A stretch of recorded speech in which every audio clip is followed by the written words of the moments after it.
In this video, I will be showing you how to fix ChatGPT unusual activity detected. Let's get started. First, I navigate to the top right corner of my Chrome browser and click on the three vertical dots to open the main menu. From this drop-down list, I hover my mouse over the Extensions option, and then I click on Manage Extensions. This opens a new tab showing all of the extensions currently installed and active on my browser. Here, I need to look for any active VPN or proxy extensions, as these are usually the main cause for the unusual activity error on ChatGPT. Once I locate my VPN extension, I click the toggle switch to turn it off and disable the proxy connection. After disabling the VPN, I switch back over to my main ChatGPT tab to see if the interface is responding properly. To be absolutely sure the connection issue is completely resolved, the next step is to clear my browser cache.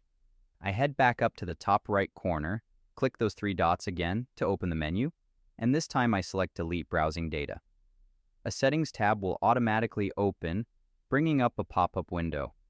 Inside this window, I click the Time Range drop-down menu and change the selection to All Time to ensure a completely clean slate. I double-check that the boxes for browsing history, cookies, and other site data and cached images and files are all checked. With those options selected, I click the blue Delete Data button at the bottom. It takes just a brief moment for the browser to clear that data out. Once it finishes processing, the pop-up disappears. To test my completely fresh connection, I open a new incognito window. I type ChatGPT into the Google search bar and press Enter. I click on the first official search result to open the main ChatGPT homepage. Now I click on the Login button located at the top right of the screen. I click into the email field, type my email address into the login box, and click the Continue button. From here, I confirm my account details and click Next on the Google sign-in page. Finally, I type in my password securely and click Next one last time to authenticate.